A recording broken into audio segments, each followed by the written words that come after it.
Shri C K Harindran, ബഹുമാനപ്പെട്ട ആരോഗ്യ വനിതാ ശിശുവികസന വകുപ്പ് മന്ത്രിക്ക് വേണ്ടി ബഹുമാനപ്പെട്ട ഭക്ഷ്യവകുപ്പ് മന്ത്രി. Yes, C K.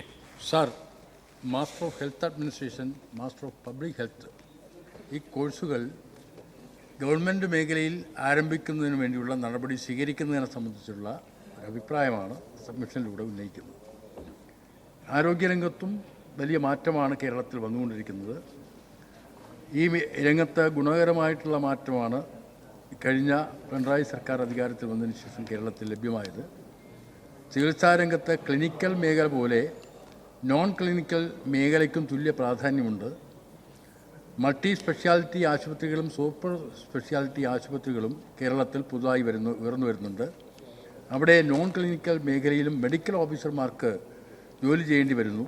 ചികിത്സ നൽകേണ്ട സമയം നോൺ ക്ലിനിക്കൽ മേഖലയിൽ സമയം ചെലവഴിക്കേണ്ടി വരുന്നു.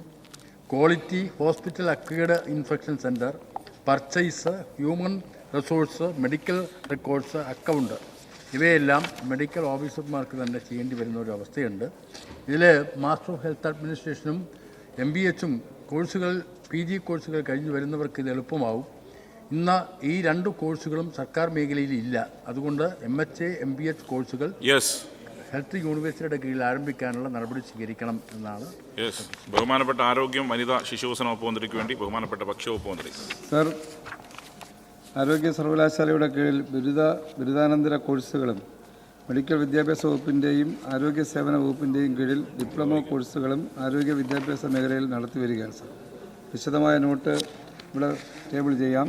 എന്നാൽ മേൽപ്പറഞ്ഞ കോഴ്സുകൾ സർക്കാർ മെഡിക്കൽ കോളേജുകളിൽ തുടങ്ങുന്നതിന് അടിസ്ഥാന സൗകര്യങ്ങളുടെയും യോഗ്യരായ ഫാക്കൽറ്റികളുടെയും ലഭ്യത ഉണ്ടെന്ന് റിപ്പോർട്ട് ലഭ്യമാകുന്ന മുറയ്ക്ക് സർക്കാർ ഈ കോഴ്സുകൾ ആരംഭിക്കുന്നതാണെന്നുള്ളത്